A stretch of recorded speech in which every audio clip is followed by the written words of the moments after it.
E haere ake nei I te karere. Ko te takahitanga o tētahi kaumātua whitu, te kaumāwhitu te pakeke I te whare herehere e tohu ana ke te he ngā pūnaha whare herehere pupuri I āna ake whakataunga I raro I te tiriti o Waitangi. I tū he pōtuku tohu I ngā pōrā ki te Vairat I Tāmaki Makaurau e whakamānawa tia ana ngā paitai tai ia o ngā uri o Aotearoa. Kua waihanga hia e te iwi o te whakatōhia he marau hei whakatō I ngā kōrero tuku iho me ngā mātauranga āiwi ki roto ki ngā tamariki mokopuna no ngā kura katoa o te whakatōhia.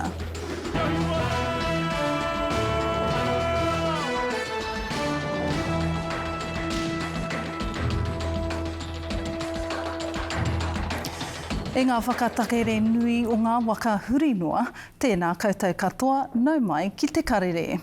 Ko te takahitanga o tētahi kaumātua whitu, te kaumāwhitu, te pakeke I te whare herehere, e tohu ana kei te he ngā pūnaha whare herehere pupuri I āna ke whakataunga I raro I te tiriti o Waitangi. Kua whakapūango a Dean Wycliffe mā te korekai, whai muri mai I tōna takahitanga kinotia e ngā kaitiaki o te whare herehere ki Spring Hill. A hei tā tōna roea kua heke te taumaha o tōna tinana mā te kaumāwhitu kiro. Kaia te okiwa McLean. Te roa ngātu.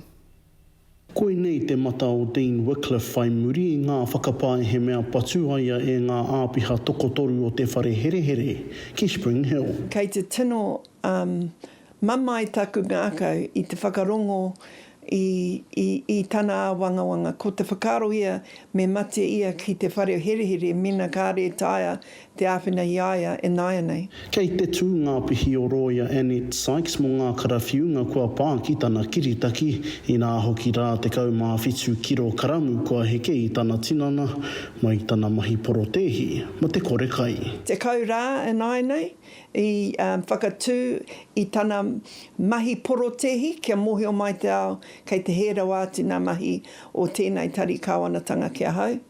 O tēnei mahi pokano o ngā kaimahi o Spring Hill kia au. E whā te kaumātahi tauteroa o tā Wycliffe noho kiro herehere I whakawhiua ia e te ture mō te kōhuru tangata I ngā rā ouki.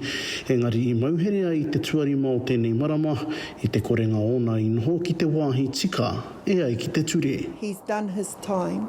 He's served his debt to society for those matters that have brought him into disrepute and disregard for the law. And homelessness is not a reason to put people in jail. Homelessness is a disease arising from poverty between the rich and the poor. E kore rātau hea ke wehe tū pāpakua ia mai te whare herehere. Me te aha ko tami iti rāwa ko Rāwiri Waititi e rā kataia tinana ki te kite I a Wycliffe I te rānei me kore noa e mutu tana kore kai. Hoi no ko tako kōrero I ki aia e tērā e hoa. Whakawātea mai ko I tērā āhuatana. Kaua koe e nuhune te pō he noa heo. Ko tēnei pakana, pakararu runa I a koe, ko koe noa. E he, ko tātau tēnā, ko koe ko hau. Ko whakaungia e Sykes te ture tā iwi tā huhu, kia tukuna ngā kiriata mo te patunga o Dean e ngā āpiha ki tana rūma mauhere kātahi, ka rua kua tono hoki kia whakatō mua tia te rā e tūai ia ki mua I te poari tukuhere, I nā te wehi nui ka kore pēr ia e puta ki te āiopi pītanga. Ko tai ki te wā, ka whiti te kaumāwhitu o nā tau, ki te hake. Me whai whakaro te iwi, te hapori, te āwhine iaia, me noho humāria, me noho haumaru ana kei tana whenua rangatira kei makatu. Kia puta here kore ai a Dean Wycliffe, ki te ao marama, te okiwa McLean, te karere. I tū he pōtuku tohu I ngā pōra ki te Vairat I Tāmaki Makaurau. E whakamānawa tia ana ngā paitai tai ea o ngā uri o Aotearoa.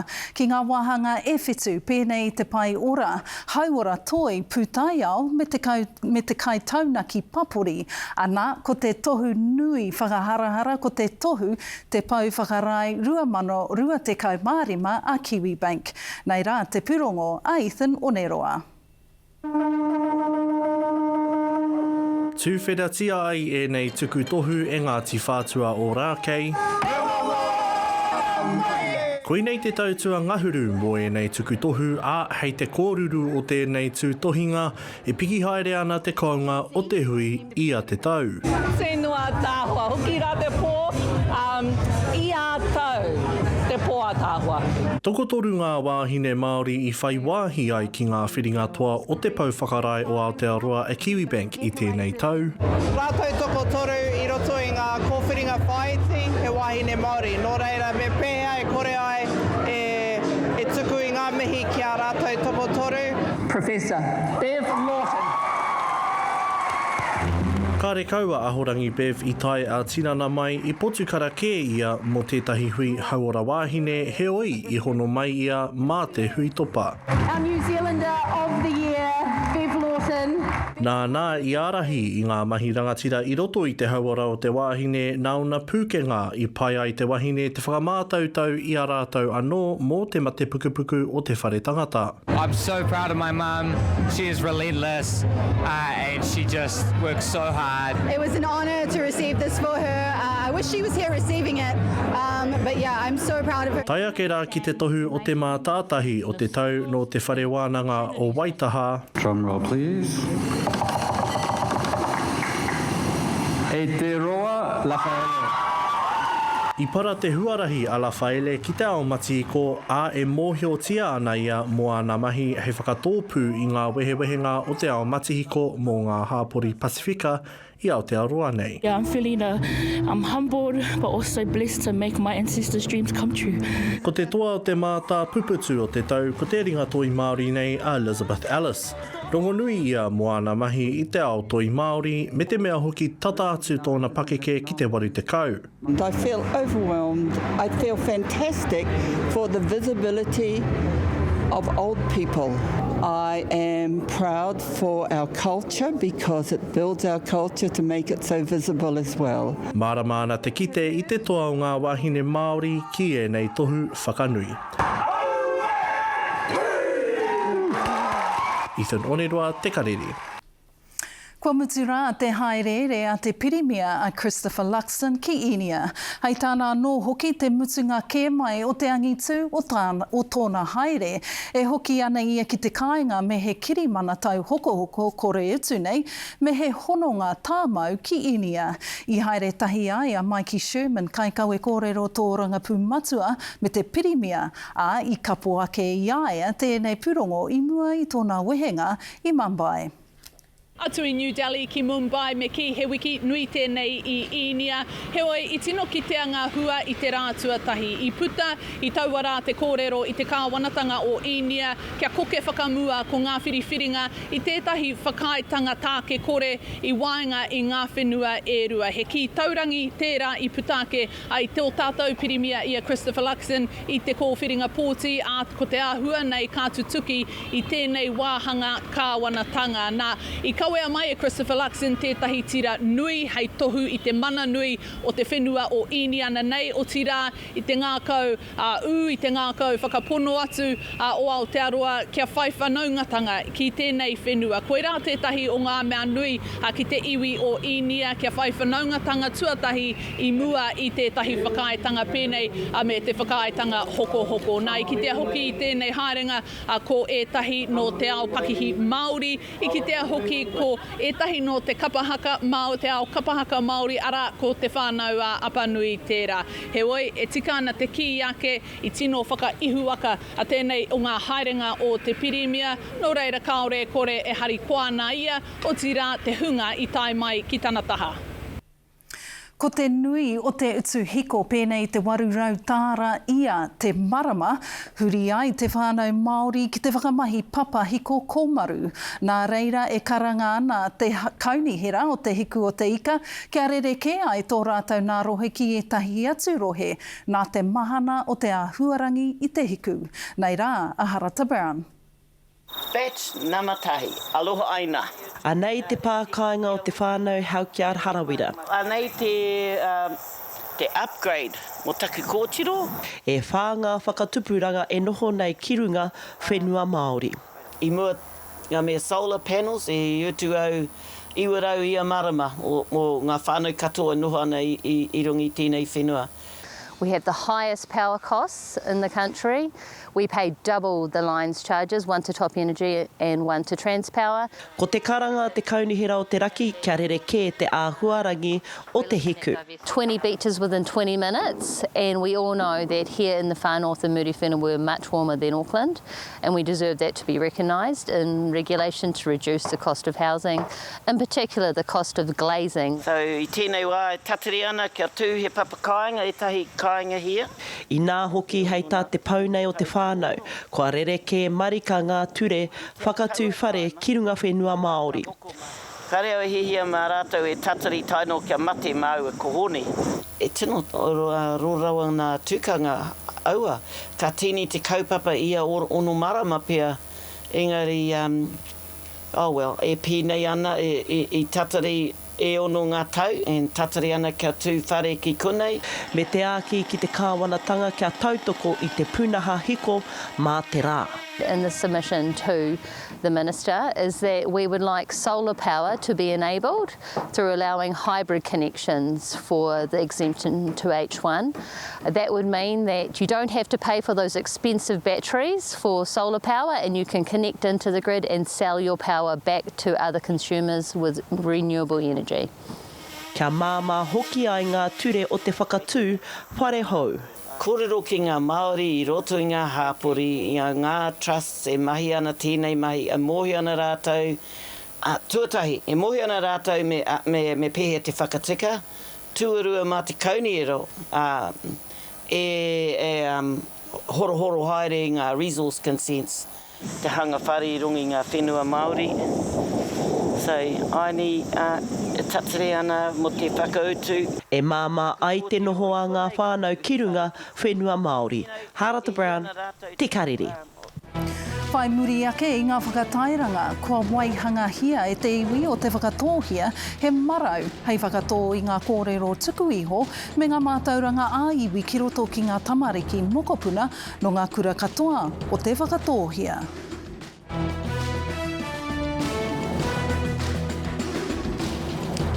Ko te pūnaha ā-iwi o te whakatōhia he marau kua waihanga hia hei whakatō i ngā kōrero tuku iho me ngā mātauranga ā-iwi ki roto ki ngā tamariki mokopuna no ngā kura katoa o te whakatōhia.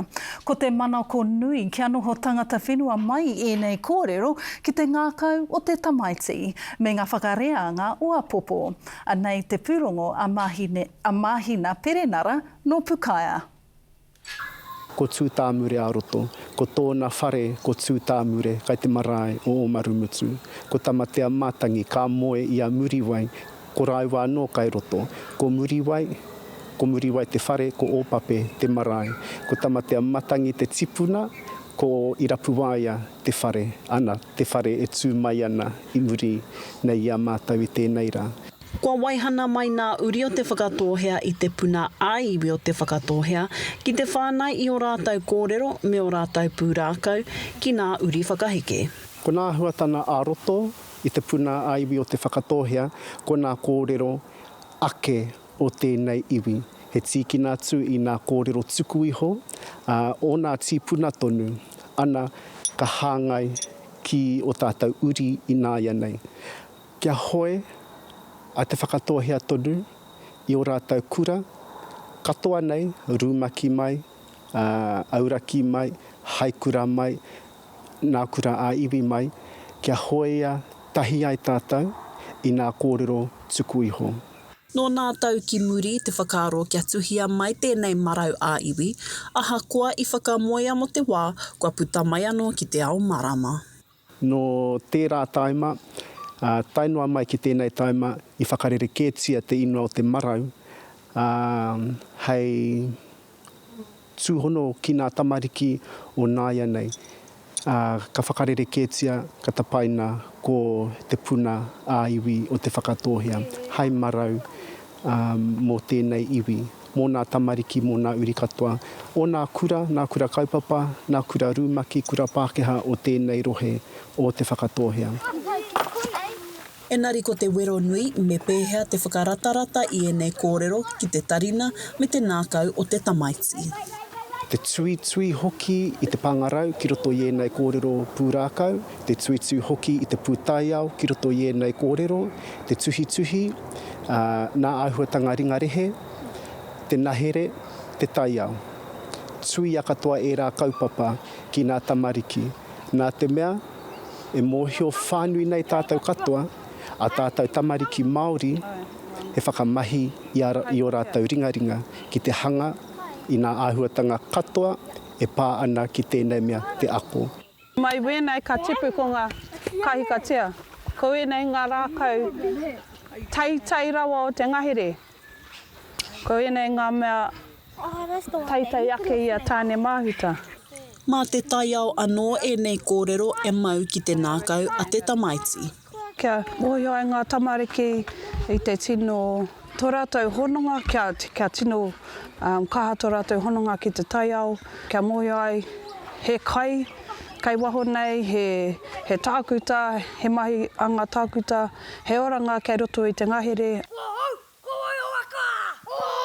He tamaiti tipu ki te kāina me nā akorana a tōna iwi, puta ki te ao tūpakari ai. Mahina Perenara, Pūkāia. Ki Taranaki, he wero nui te tāwharau I ngā koi ora taketake o Aotearoa, me te whenua I whakarerea mai ai e o tātou mātua tūpuna.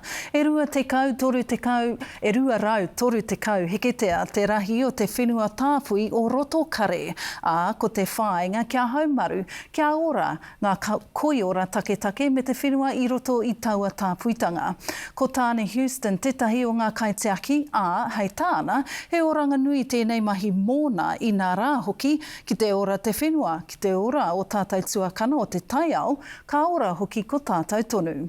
Nei rā te Purongo, Alineni Tui Tupou. It's 280 hectare property completely surrounded by a fence. Ko tāne Houston te pau atawhai o haumanuhia te hononga taiao. So we have a whole community working in this place to protect the ngahere. He kaupapa mahi ngātahi, nā te korowai o ngā rua hine me te Pākihi o Taranaki Maunga. And I fell in love with being in the taiao and it done wonders for my well-being. So I fought for an opportunity to stay positioned in the taiao and utilise this space for the well-being of our people. He kaitiaki ea I roto kare. Nau mai ki a ene whenua tawhito. Kato haina e ia o nā mātauranga whānui o te taiao ki ngā rōpu e hia ana ki te ako. The importance of mātauranga Māori in this space is unmeasurable. I suppose it's because we're very natural.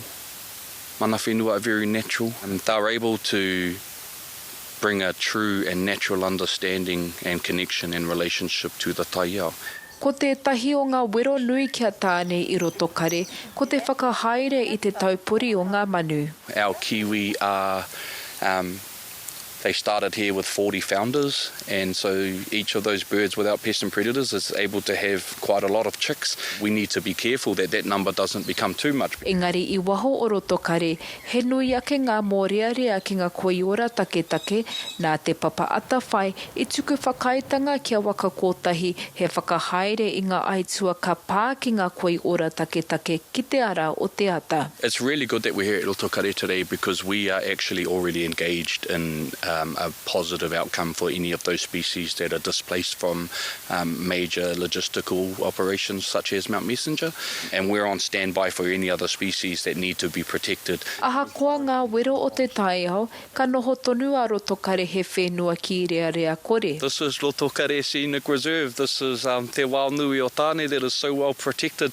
There are traps inside the reserve, and so those traps, but they hardly catch anything because here there are no pests and there are no predators. Nā ngā mahi a tāne, me ngā tini hāpai ki Roto Kare, he wahi oranga tonutanga tēnei mo ngā koiora taketake. Lineni Tui Tupou, Te Karere. Whai muri ake I ngā pānui hoko ko ngā tohu huarere o te wā.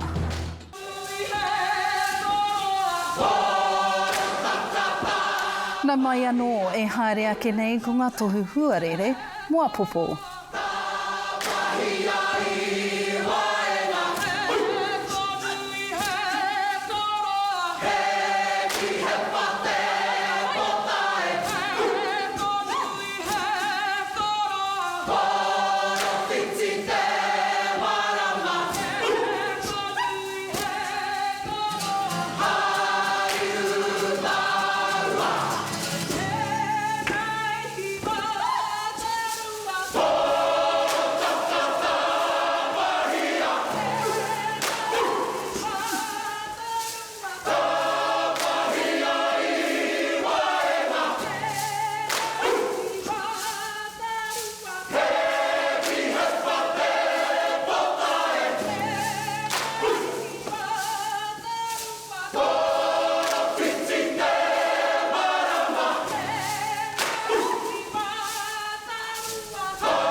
Koina a tātou kōrero mo tēnei rā kia pai o rangi whakatā, a hoki mai anō. Hei te rauiki.